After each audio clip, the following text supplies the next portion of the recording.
Yang kami hormati para pendiri sepuh serta hadirin undangan yang insya Allah dimuliakan oleh Allah Subhanahu wa Ta'ala. Bismillahirrahmanirrahim. Alhamdulillahirabbil alamin.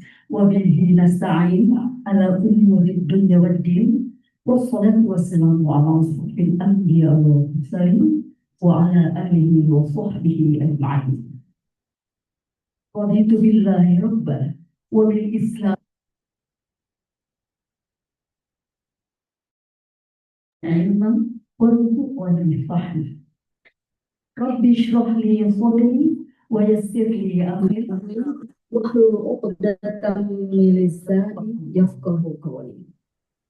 Segala puji bagi Allah, Zat yang Maha menghidupkan makhluk dan juga mematikannya. Salawat serta salam semoga selalu tercurah kepada junjungan kita Nabi besar Muhammad Sallallahu Alaihi Wasallam, kepada keluarganya, sahabatnya, dan juga para pengikutnya hingga akhir zaman. Amin ya rabbal alamin. Hadirin yang dirahmati Allah, kami ucapkan selamat datang kepada keluarga besar dan seluruh tamu undangan yang telah berkenan hadir pada malam hari ini dalam rangka takziah malam ketiga atas wafatnya ibunda tercinta Hajar Amandit.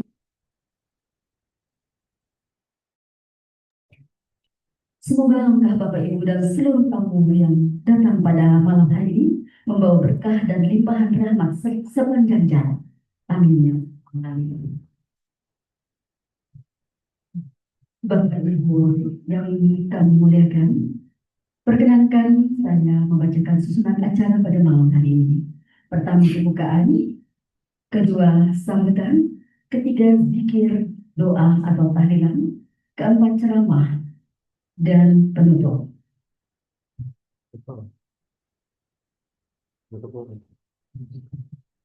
Baiklah, kita awali acara pada malam hari ini dengan membaca basmalah. Acara kedua sambutan yang akan disampaikan oleh Bapak Soehartono pada seluruh kami silakan.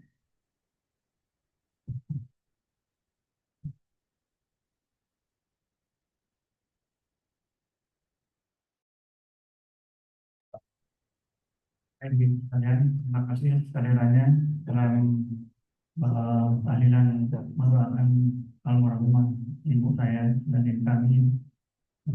Ini ibu dari suami belum baik yang diundangnya menjadi suami. Mohon berkenan maaf untuk ibu saya. Ibu saya lahir di Kandangan, Kalimantan Selatan.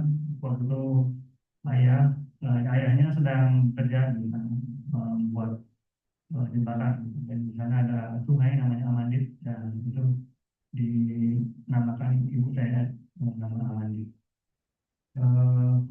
Beliau menghabiskan waktunya bagian besar hidupnya di sini, selama 50 tahun di sini, kurang lebih 45 tahun di Papua, sebelumnya di Pekanbaru. Umur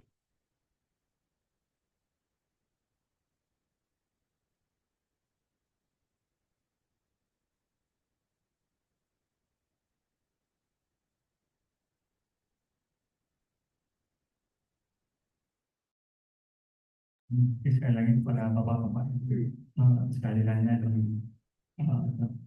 doa ini. Saya cukup sekian. Wassalamualaikum warahmatullahi wabarakatuh. Waalaikumsalam.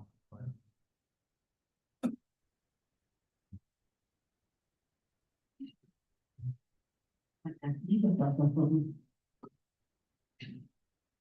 Hadirin yang berbahagia, selanjutnya kita memasuki acara inti yakni zikir dan doa atau tahlilan sekaligus ceramah agama dengan tema nikmat kematian kepada Bapak Ustaz Muhammad Muslim SQFPU kami silakan.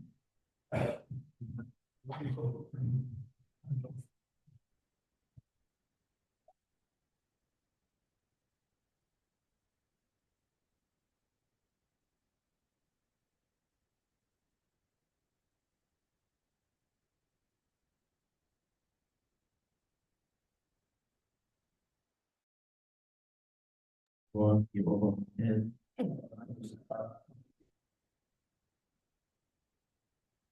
Alhamdulillahirabbil alamin. Segala puji milik Allah Subhanahu wa taala sehingga kita dapat berkumpul di tempat yang insyaallah Allah muliakan. Semoga langkah kita Allah lipat gandakan pahalanya untuk bekal kita menuju Allah Subhanahu. Amin. Baik, langsung saja kita mulai dengan sama-sama baca Quran. Semoga apa yang kita niatkan, apa yang kita putuskan untuk hari ini, semoga Allah terima. Ala hadiniya wa ala kulli niyatin salihah bi barakatil Fatihah. A'udzu billahi minasy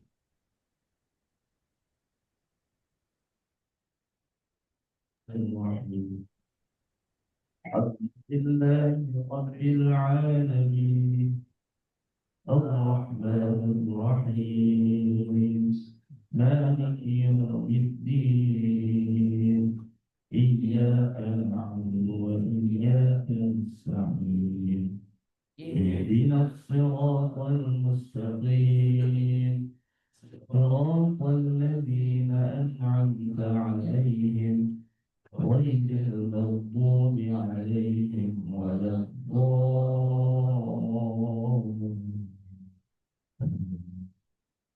Dan kita baca surah Yasin. Yang belum membawa Quran atau yang sudah hafal boleh mengikuti ya. Bersama-sama kita awud. Wahid, itsnaini, tsalatsa. A'udzu billahi minasy syaithanir rajim.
تدعون من خلفهم سدا فأغشيناهم فهم لا يبصرون وسواء عليهم أأنذرتهم أم لم تنذرهم لا يؤمنون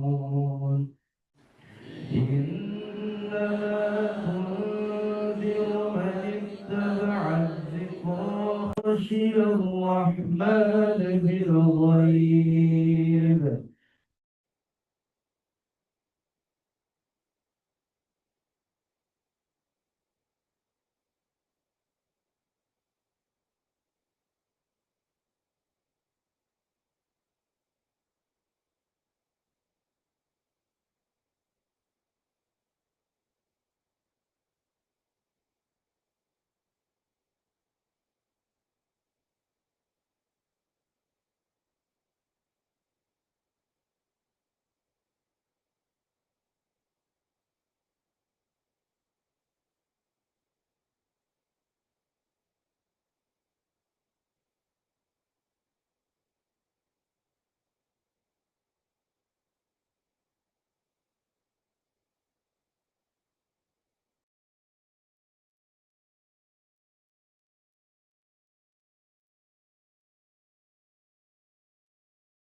بل أنتم قوم مسرفون وجاء من أقصى المدينة رجل يسعى قال يا قوم اتبعوا المرسلين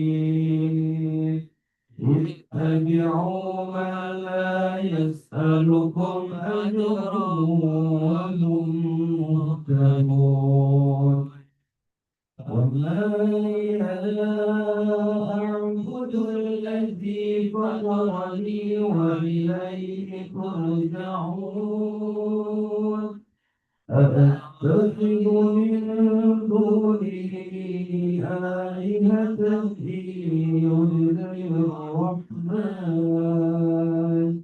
إن يردني الرحمن بضر لا تغن عني شفاعتهم شيئا ولا ينقذون إني إذا لفي ضلال مبين إني أنتم بربكم فاسمعون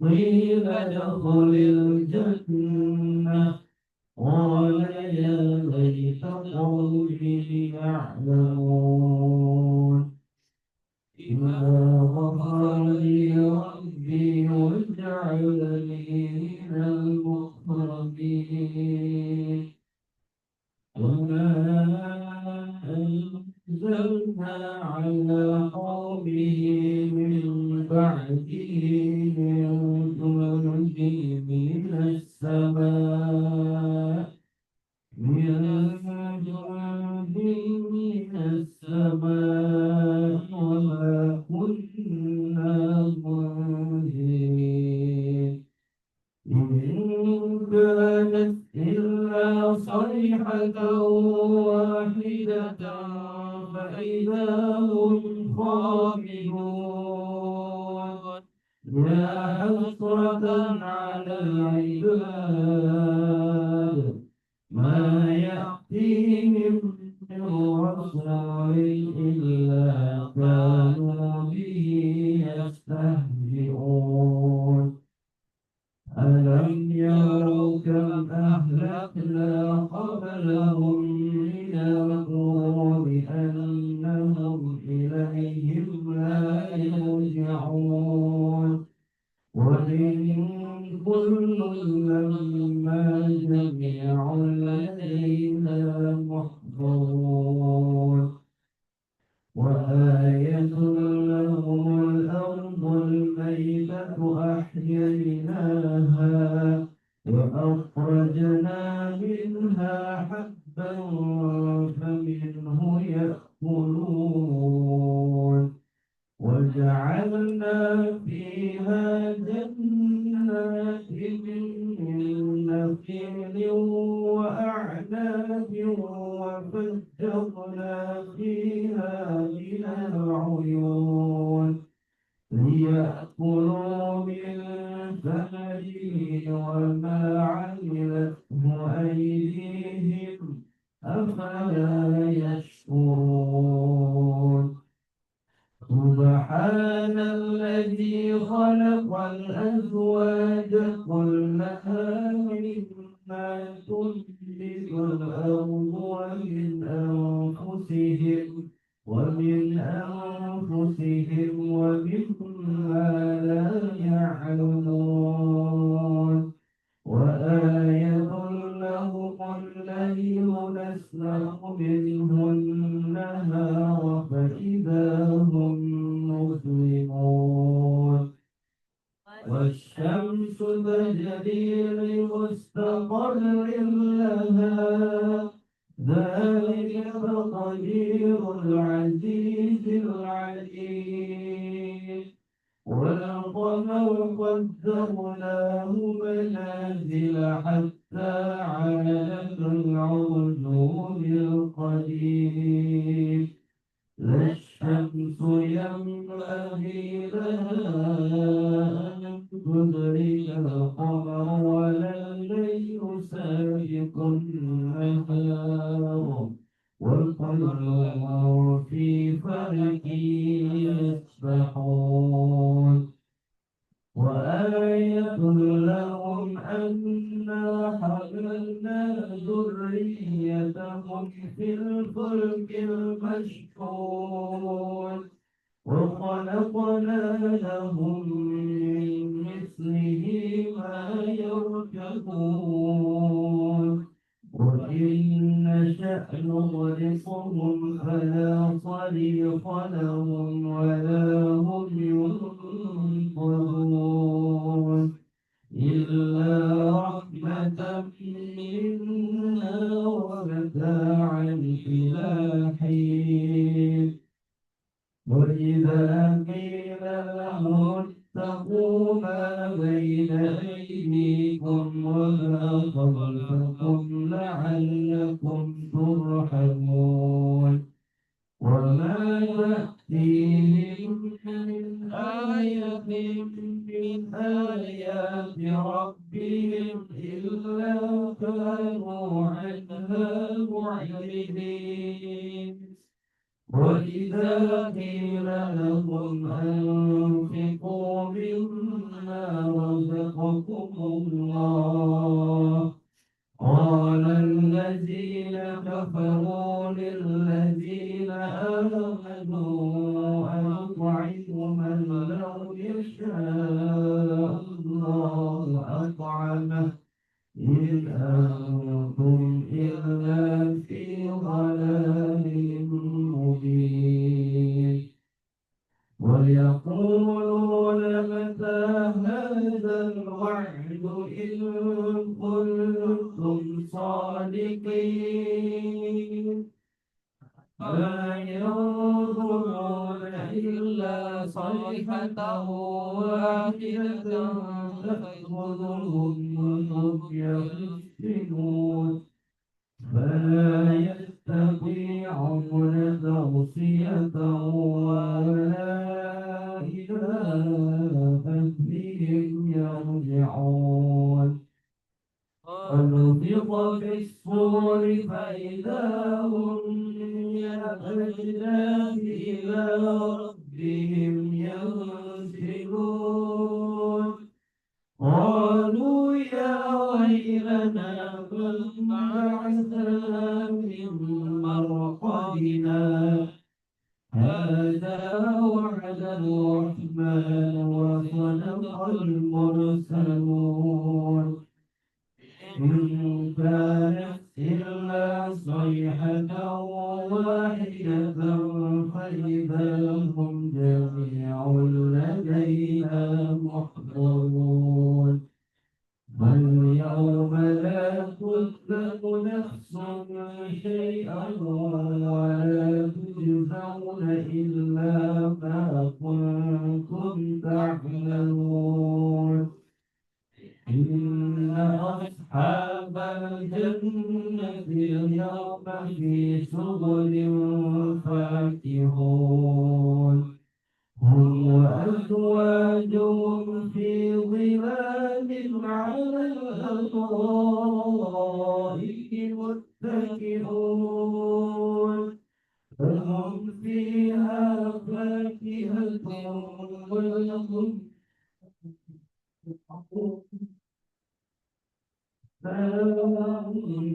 قولا من رب رحيم وامتازوا اليوم أيها المجرمون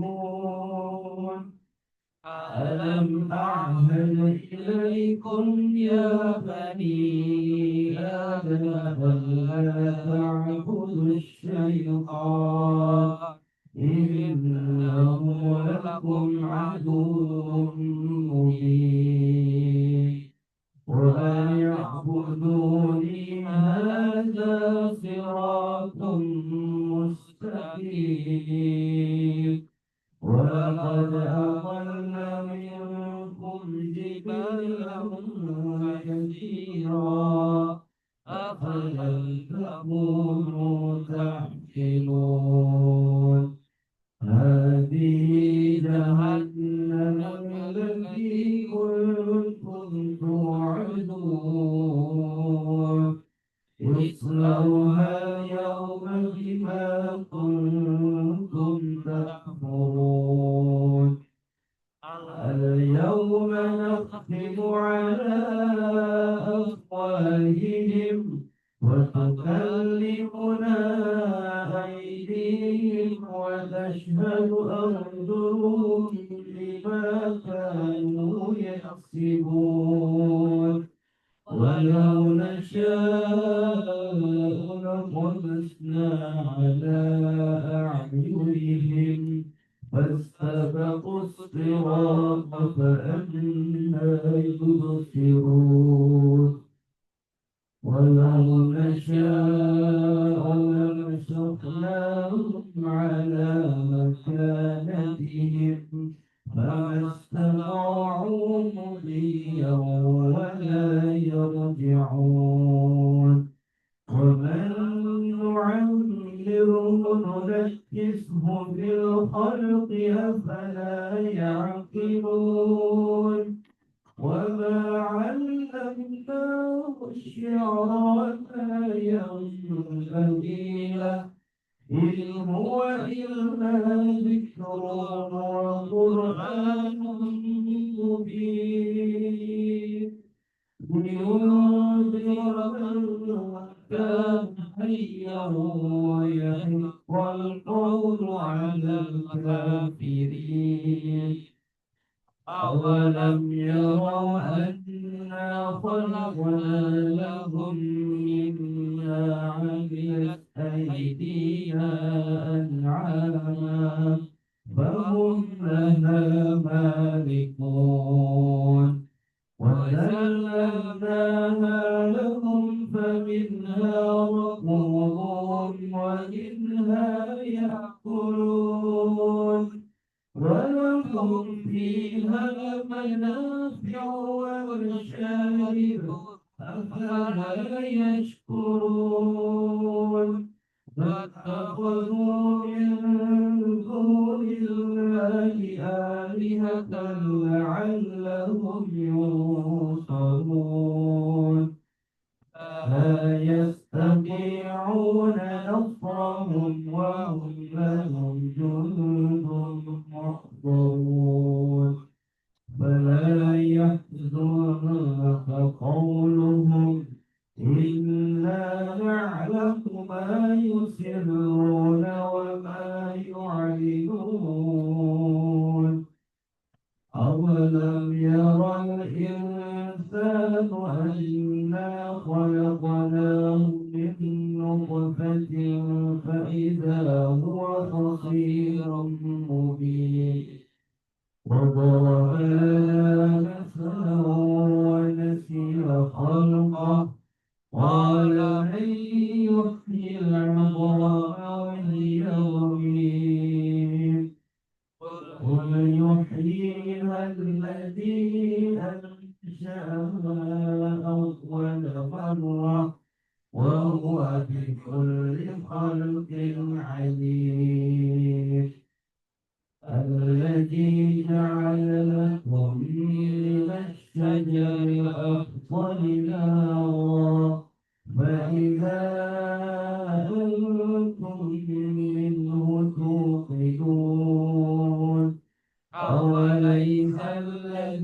خلق السماوات والأرض بقادر على أن يخلق مثلهم بلى وهو الخلاق العليم إنما أمره إذا أراد شيئا أن يقول له كن فيكون فسبحان الذي بيده ملكوت كل شيء وإليه ترجعون لا إله إلا الله الله أكبر بسم الله الرحمن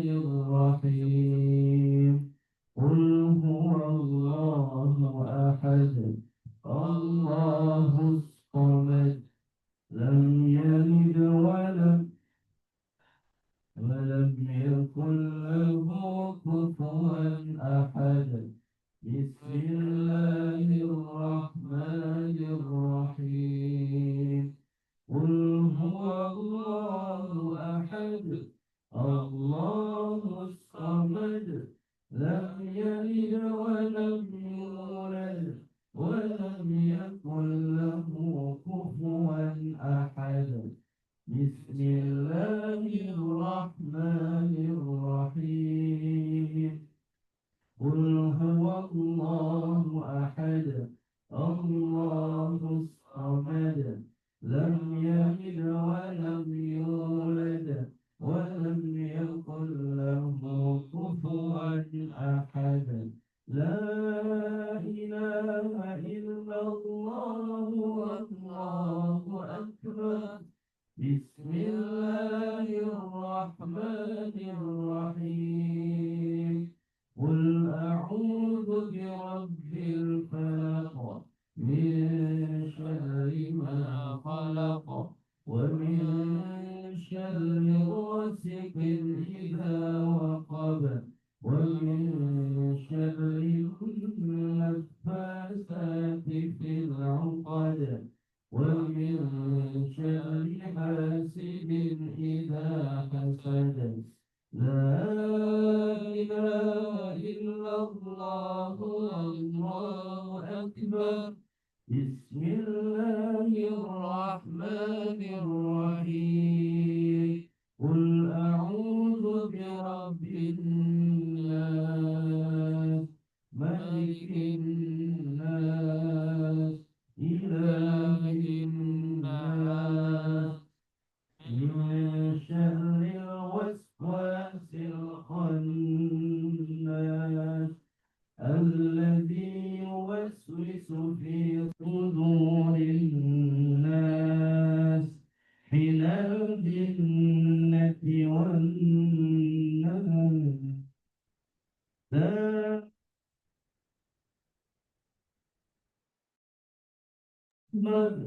بسم الله الرحمن الرحيم الحمد لله رب العالمين الرحمن الرحيم مالك يوم الدين إياك نعبد وإياك نستعين اهدنا الصراط المستقيم صراط الذين أنعمت عليهم غير المغضوب عليهم ولا الضالين آمين بسم الله الرحمن الرحيم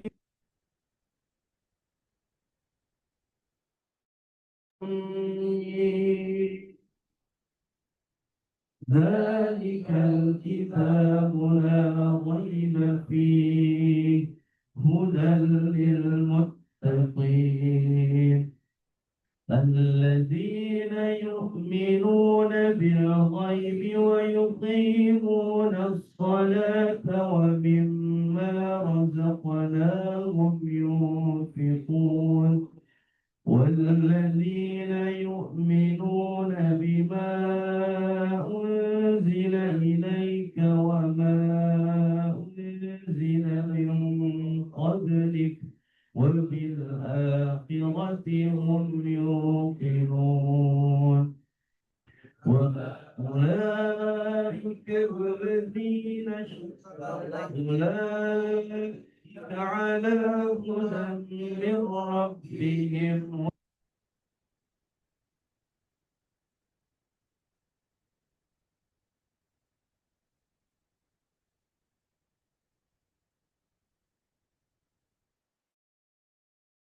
وهو الرحمن الرحيم الله لا إله إلا هو الحي القيوم لا تأخذه سنة ولا نوم له ما في السماوات وما في الأرض من ذا الذي يشفع عنده إلا بإذنه يعلم ما بين أيديهم وما خلفهم ولا يحيطون بشيء من علمه إلا بما شاء وسع كرسيه السماوات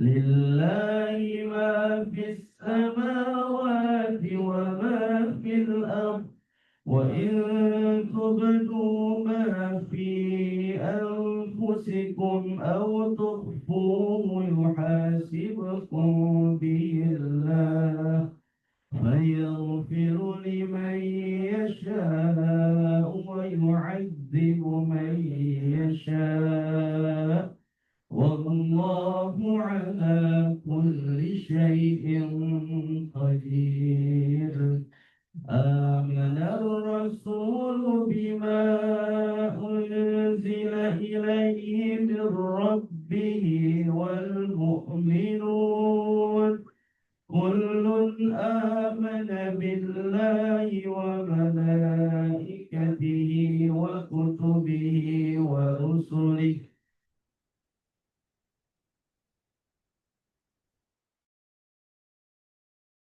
قالوا سمعنا وأطعنا غفرانك ربنا وإليك المصير لا يكلف الله نفسا إلا وسعها لها ما كسبت وعليها ما اكتسبت ربنا لا تؤاخذنا إن نسينا أو أخطأنا ربنا ولا تحمل علينا إصرا كما حملته على الذين من قبلنا ربنا ولا تحملنا ما لا طاقة اغفر لنا وارحمنا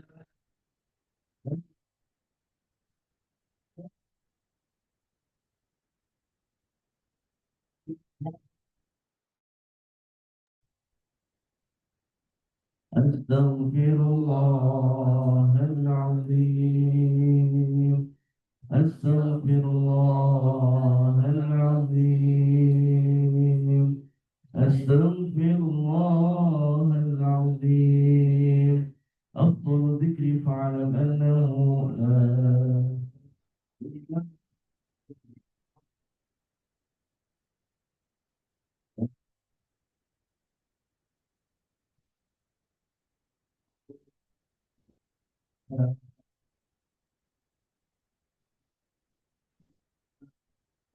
محمد رسول الله صلى الله عليه وسلم.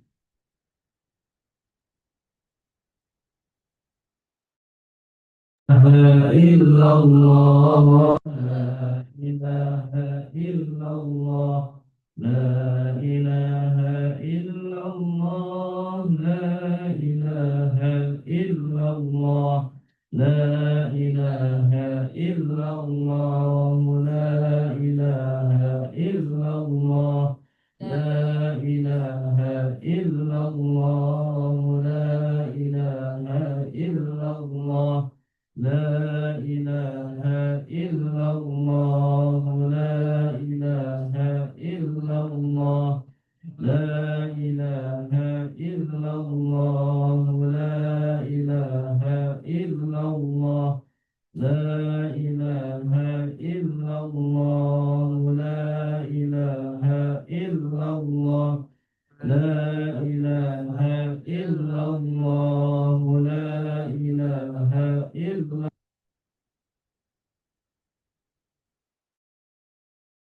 لا إله إلا الله لا إله إلا الله لا إله إلا الله لا إله إلا الله لا إله إلا الله لا إله إلا الله لا إله إلا الله لا إله إلا الله لا إله إلا الله لا إله إلا الله لا إله إلا الله لا إله إلا الله لا إله إلا الله لا إله إلا الله لا إله إلا الله الله لا إله إلا الله لا إله إلا الله لا إله إلا الله لا إله إلا الله لا إله إلا الله لا إله إلا الله لا إله إلا الله لا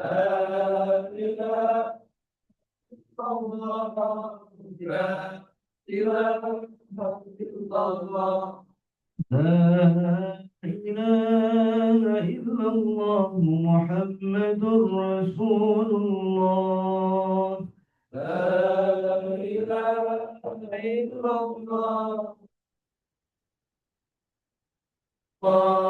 اللهم صل على سيدنا محمد اللهم صل عليه وسلم اللهم صل على سيدنا محمد اللهم صل عليه وسلم اللهم صل على سيدنا محمد اللهم صل عليه وسلم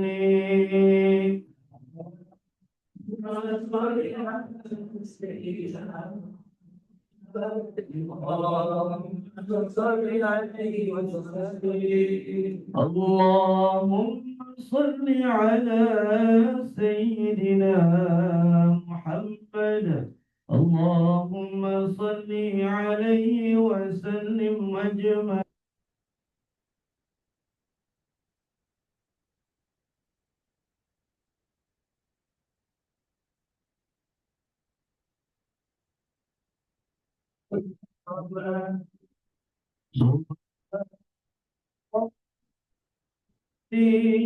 سبحان الله العظيم سبحان الله وبحمده سبحان الله العظيم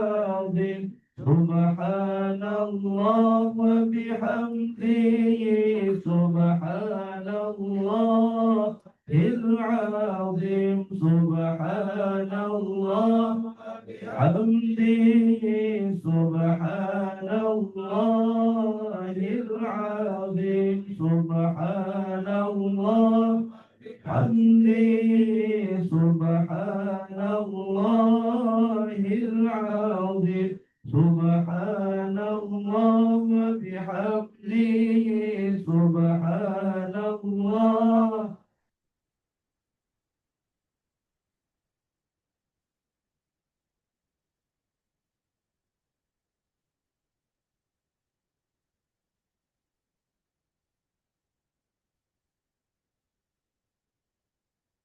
سبحان الله العظيم سبحان الله بحمده سبحان الله العظيم سبحان الله بحمده سبحان الله العظيم وبحمده اللهم صل على حبيبك سيدنا محمد وعلى آله وصحبه وسلم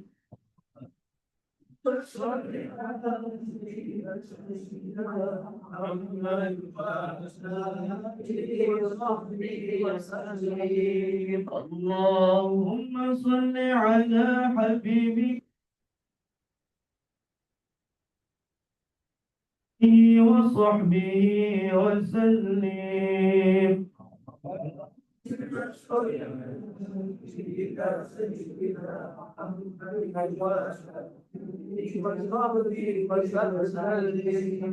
اللهم صل على حبيبك سيدنا محمد وعلى آله وصحبه وبارك وسلم أجمعين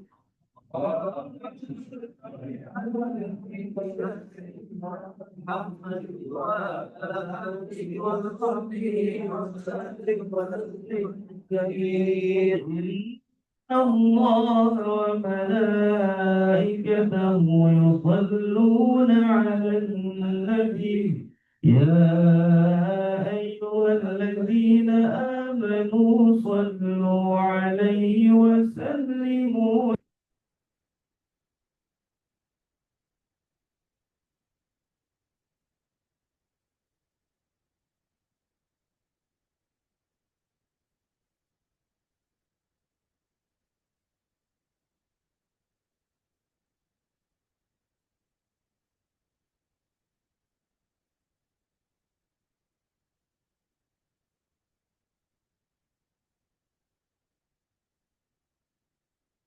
memberikan rahmatnya, memberikan sayangnya, dan juga Allah tempatkan di sini yang terbaik ala yang wa'ala kulli salihah bi barakatil Fatihah. Alhamdulillah Bismillahirrahmanirrahim. Alhamdulillahi rabbil alamin. Maliki yaumiddin. إياك نعبد وإياك نستعين اهدنا الصراط المستقيم صراط الذين أنعمت عليهم غير المغضوب عليهم ولا الضالين نستغفر الله العظيم نستغفر الله العظيم نستغفر الله العظيم أعوذ بالله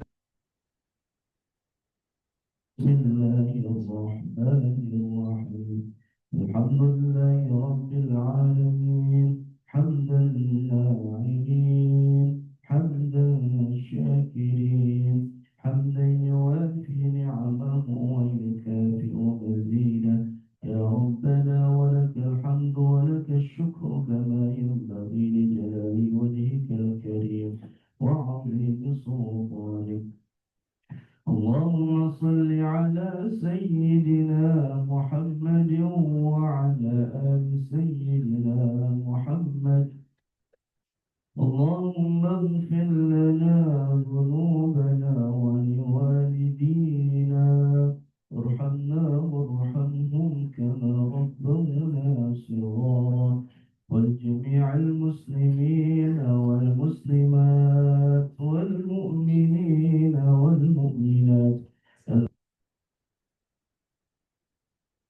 إنك سميع قريب مجيب الدعوات ويا قاضي الحاجات. اللهم إنا نسألك سلامة في الدين في الدنيا والآخرة وعافية في الجسد وصحة في البدن وزيادة في العلم وبركة في الرزق وتوبة قبل الموت ورحمة عند الموت ومغفرة بعد الموت. اللهم هون علينا في سكرات الموت والنجاة من النار والعفو عند الحساب. اللهم اغفر لهم واعف عنهم اللهم اغفر لهم وارحمهم وعافهم واعف عنهم. اللهم اغفر لهم وارحمهم وعافهم واعف عنهم. خصوصا إلى روح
اللهم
setiap doa kami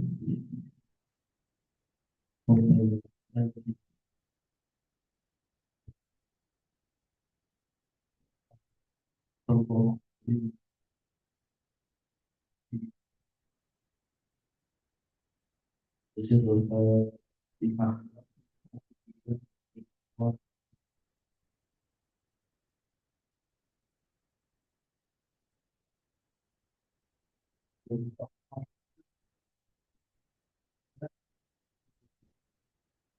إياك نعبد وإياك نستعين اهدنا الصراط المستقيم صراط الذين أنعمت عليهم غير المغضوب عليهم ولا الضالين.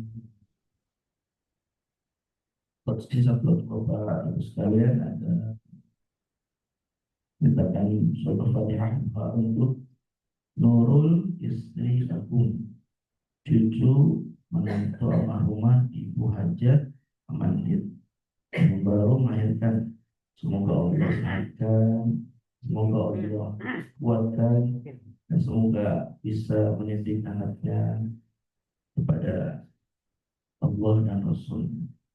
Ala dinihi wa ala kulli nafsin salihah bi barakatillah.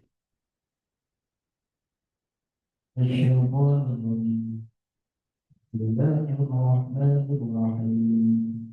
Alhamdulillahi rabbil alamin. Ar-Rahmanir Rahim. Maliki yawmiddin. Iyyaka na'budu wa iyyaka nasta'in. اهدنا الصراط المستقيم صراط الذين أنعمت عليهم غير المغضوب عليهم ولا الضالين.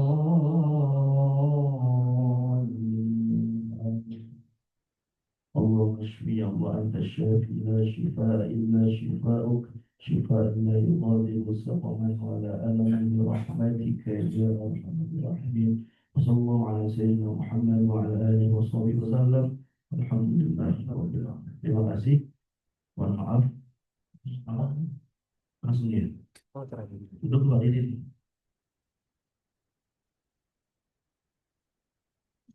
Tidak duduk. Bismillahirrahmanirrahim. Assalamualaikum warahmatullahi wabarakatuh. Alhamdulillah, segala puji milik Allah Subhanahu wa taala yang memberikan kepada kita kesehatan iman dan kesehatan badan, Bapak Ibu sekalian. Alhamdulillah kita masih diberikan oleh Allah Subhanahu wa taala keringanan kaki. Dan kita dapat berkumpul sama-sama kita mendoakan saudara kita, ayahanda kita, kakek kita, maupun dari kaum muslimin dan muslimat.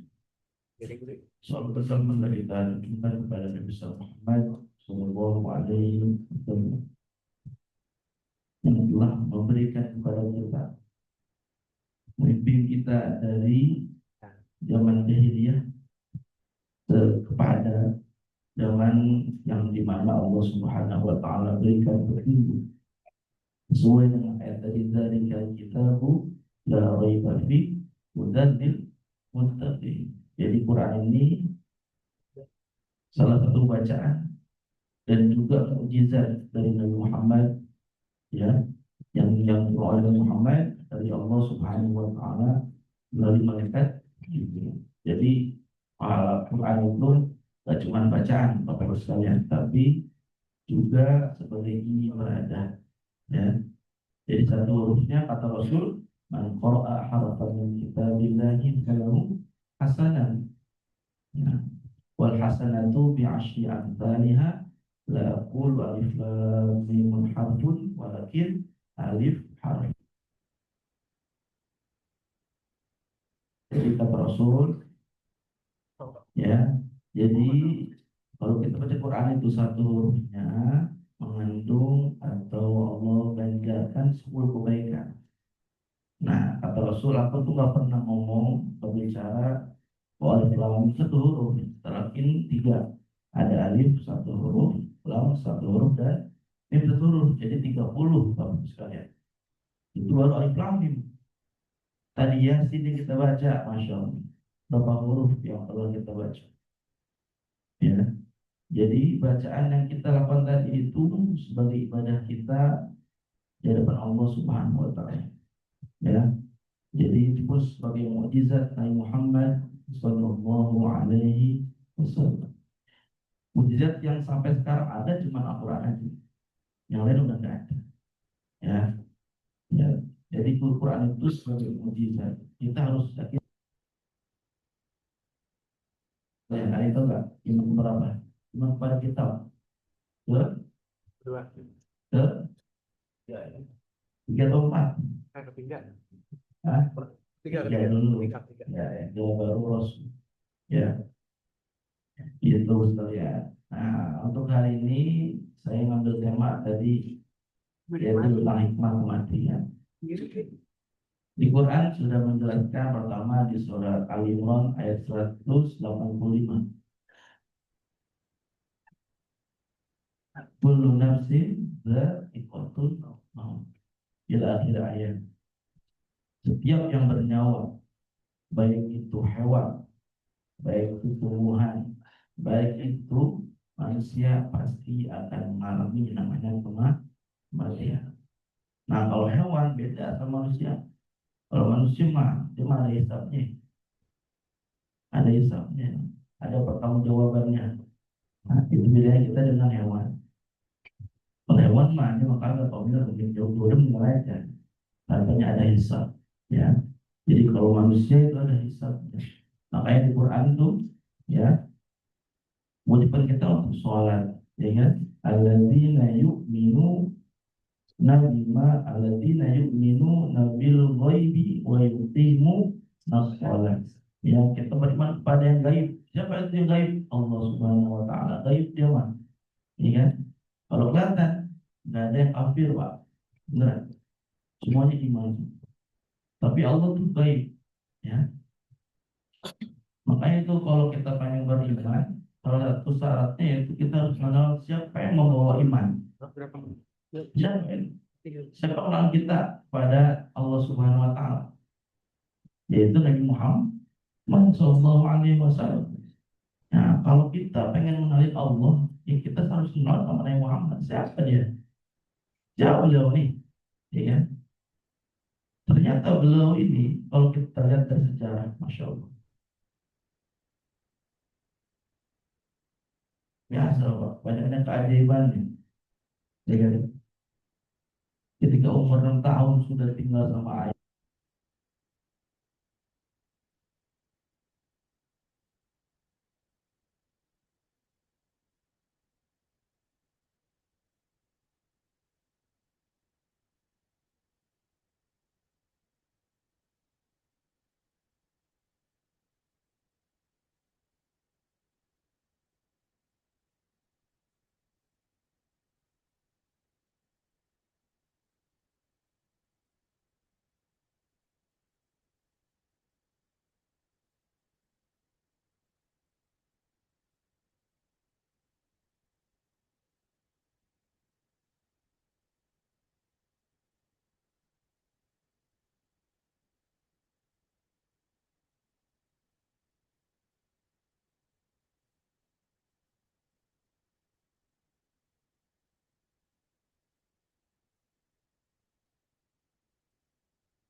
Kita sudah tahu semua. Coba. Umat yang pertama masuk surga, umat siapa? Nabi Muhammad. Itu. Ya. Bahkan ketika Rasul itu sebelum diutus sebagai nabi, beliau itu punya gelar namanya Al-Amin, orang yang dapat dipercaya. Masya Allah. Bahkan ketika sudah hijrah, ya kan? Hijrah pun dia sudah hijrah. Ternyata orang-orang yang tadi mesti nitipin uang kepada Muhammad itu masih amanah Rasul, masih dijaga dengan baik tanpa dikurangi sedikit pun. Saking amanahnya, saking al-aminnya, Masya Allah. Itu sekalian ya. Jadi kalau kita pengen mengenal Allah Subhanahu wa taala, kita harus mengenal siapa Nabi Muhammad. Ya. Dalam kitabnya itu apa? Sirah Nabawiyah itu. Ya, sudah ada banyak di toko-toko. Kalau pengen kenal dari sifat dasarnya beliau, kenapa beliau diutus, sudah ada semua. Tapi wafatnya beliau, Masya Allah. Ya. Terus apa lagi? Ternyata ada ayat lagi Pak yang tentang kematian. Apa? Wajah sakratul mauti bil haqni di surat ayat 19 kalau salah. Ya. Jadi kematian itu sesuatu yang pasti. Wajah itu datang. Ya, telah datang Muhammad, ja'a Muhammadun. Ya, telah datang Muhammad. Kalau wajah sakratul mauti bil haqni itu ya telah datang kematian itu dengan sebenar-benarnya, Pak. Dengan sebenar-benarnya, Pak. Apalagi itu kita bisa pastikan orang-orang tua kita yang tadi masih ada. Benar. Dan itu tidak bisa kita sesali. Benar. dan itu sudah menjadi manusia, itu sudah menjadi ketentuan yang Allah Subhanahu wa Ta'ala. Ketentuan yang Allah Subhanahu wa Ta'ala. Tinggal kita nih, yang sebagai anaknya, sebagai cucunya, sebagai temannya, saudaranya yang beriman, kita setelah kita meninggal keadaan apa? Nah, luar biasa. Kalau teman mati mendadak beneran. So, kenapa? Oma putih itu minalini illa qalila. Saya itu ngasih pada manusia itu sedikit tentang kematian ya maksudnya. Jadi kita nggak tahu kapan kita meninggal. Boleh jadi kakeknya sakit, cucunya masih sehat, cucunya duluan. Jadi sakit itu bukan ukuran orang itu meninggal, bukan. Tapi bagaimana kematian itu bisa menjadi ibrah atau pelajaran kita yang hidup ini untuk bisa introspeksi diri. Ibadah nggak cuma sholat doang, Pak, beneran. Kita mungut sampah di jalan itu udah ibadah. Kita ngasih anak yatim makanan nih, itu udah ibadah banget. Benar, ya kan? Jadi nggak cuma sholat tadi ibadah. Kita bantuin orang nih, ya kan? Berbuat tersenyum aja, assalamualaikum Pak, senyum gitu, itu sudah ibadah. Ringan ibadah mah, ya. Tinggal bagaimana kitanya nih sebagai manusia menerapkan itu, ya kan? Sama musuh kita, orang yang kita nggak kenal sama sekali, assalamualaikum Pak, sehat. Itu kan sesuatu yang ringan, tapi berat ketika kita berdasarkan pada sesuatu yang tidak enak lagi. Ya kan? Ringan. Untuk dimulai itu enak, ringan, tapi berat untuk dimulai. Nah, jadi kita nih sebagai manusia yang masih hidup ya khususnya, alhamdulillah kita masih diberikan Allah kesehatan dari kalau dulu umat yang tidak terhingga. Kenapa gitu? Karena orang-orang yang belum meninggal, ya kan? Wa a'udzu an dzikri fa inna lahu ma'isyatan dzunqain. Jadi kata Quran sendiri itu bilang kayak gitu, Pak. Saya tuh pengen hidup lagi, ya Allah. Walaupun cuma semenit, saya pengen sedekah semuanya. Saya pengen ibadah ya dengan khusyuk. Mereka pada pengen hidup lagi, tapi kita masih hidup, alhamdulillah. Bagaimana kita bisa memanfaatkan waktu yang telah Allah Subhanahu wa Ta'ala berikan? Kata Allah bahwa asr, demi masa. Kalau saya bilangnya Pak, demi kesempatan.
Maka kita hidup ini perlu bekal. Ya, bekal apa yang dapat kita lakuin? Bekal apa yang dapat kita siapin dari sekarang? Ya, bukan nyari yang banyak, bukan, tapi yang pengen banyak. Kadang-kadang kita tuh bingung ya sama orang-orang itu. Bukan orang-orang tuh padahal tuh pengennya tuh kita tuh ibadah. Allah ya, Allah Subhanahu wa Ta'ala tuh bukan mencari banyaknya ibadah kita, tapi apa? Keseriusan kita dalam beribadah itu ya Allah, pengenin pada Tuhan. Saya sering bilang sama anak-anak di Aroma khususnya, di Madia Al-Azhar khususnya, kita tuh bukan orang yang pintar, tapi pengen pintar. Kita tuh bukan orang yang soleh, tapi pengen soleh. Nggak ada istilah kita udah soleh itu nggak ada. Kita pengen soleh ini. Maka kita sholat. Maka kita tuh belajar. Itu yang kita pengen. Kan kalau nggak dari sekarang kapan lagi kita mulai? Masalahnya kita itu wajah sakratul mauti bil haq. Itu tuh kita nggak tahu kapan kita datang kepada kita. Ya kan?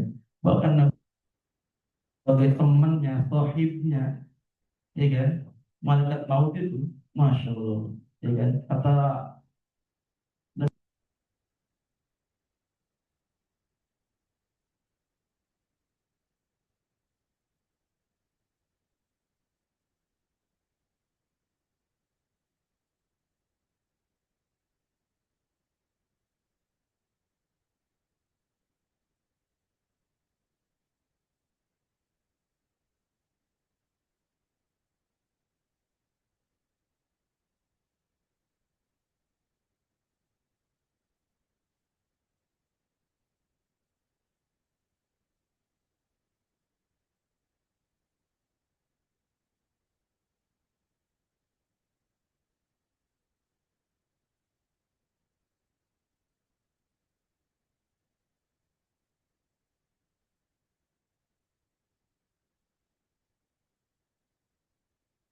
Iya nanti saya akan kasih tahu kamu. Ternyata udah beberapa bulan tahun, bertahun-tahun, ternyata datang nih Pak. Iya, datanglah dia. Iya. Ternyata datang itu Pak. Saya itu akan mendapat tahu kamu. Wahai Abdullah. Wah, kaget kan dia.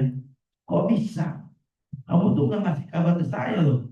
Kamu tuh nggak pernah ngasih apa, tanda-tandanya apa. Gitu. Ternyata apa? Ketika protes Nabi Daud, langsung ditimpali sama malaikat maut. Saya tuh sudah ngasih tiga ke kamu. Pertama apa? Mohon maaf ya Pak, bukan sudah membunuh. Terus apa lagi? Kulit yang sudah kering. Yang terakhir apa? Sudah mulai pikun kita sebagai manusia. Itu soal tanda-tanda kematian. Nah, ya. Jadi ya, misalnya jadi kita nih yang masih hidup, alhamdulillah. Semoga ini menjadi pelajaran kita untuk lebih baik lagi dalam kehidupan. Dan semoga apa yang kita lakukan setiap panitia menjadi ibadah di sisi Allah Subhanahu wa Ta'ala. Makanya itu innamal a'malu bin niat. Yang segala amal itu tergantung dari niatnya. Kata siapa? Ya kan? Orang yang ke warung itu pengen makan pas bulan puasa, ada juga yang kagak. Dia pembeli buat anak buat anaknya dan di rumah biasanya. Ya kan? Itu jangan susah sama orang. Ya kan? Ada juga yang dibeli, ya kan? Buat buka puasa karena dia nggak sempat siangnya mungkin bisa jadi. Jadi itu jangan susah sama orang.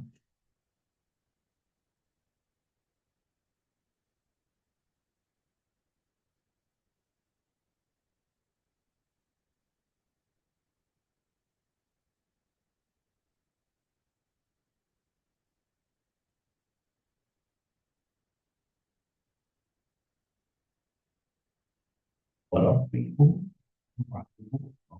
oh,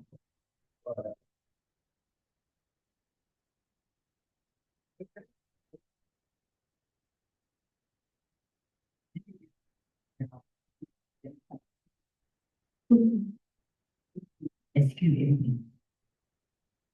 Coba kita semua coba mengambil hikmah dari kematian dan mempersiapkan bekalan kita sebaiknya untuk menyokong kematian dengan indah. Bapak Ibu yang kami muliakan, dengan berakhirnya ceramah agama dan lembaga selesai sudah acara takziah malam ketiga wafatnya yang ibunda tercinta Ibu Hajah Amanudin binti Suhardiman pada malam hari ini. Saya membacakan dan bisa mengucapkan mohon maaf yang sebesar-besarnya. Mungkin ada yang perlu berkenan di hati. Akhirul kalam wabillahi taufiq wal hidayah. Wassalamualaikum warahmatullahi wabarakatuh.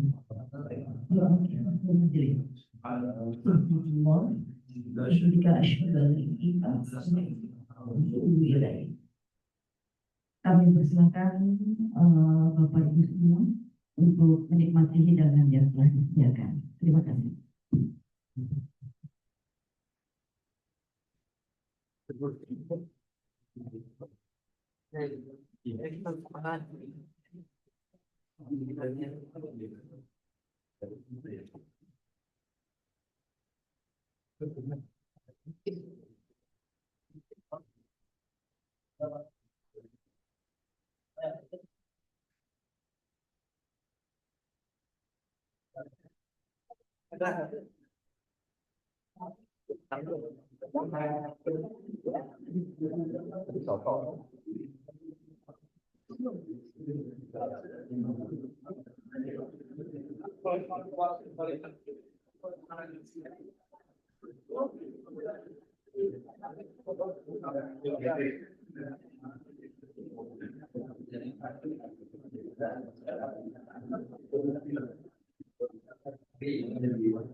Para bapak-bapak, terima kasih atas kehadirannya. Mohon pamit ikut.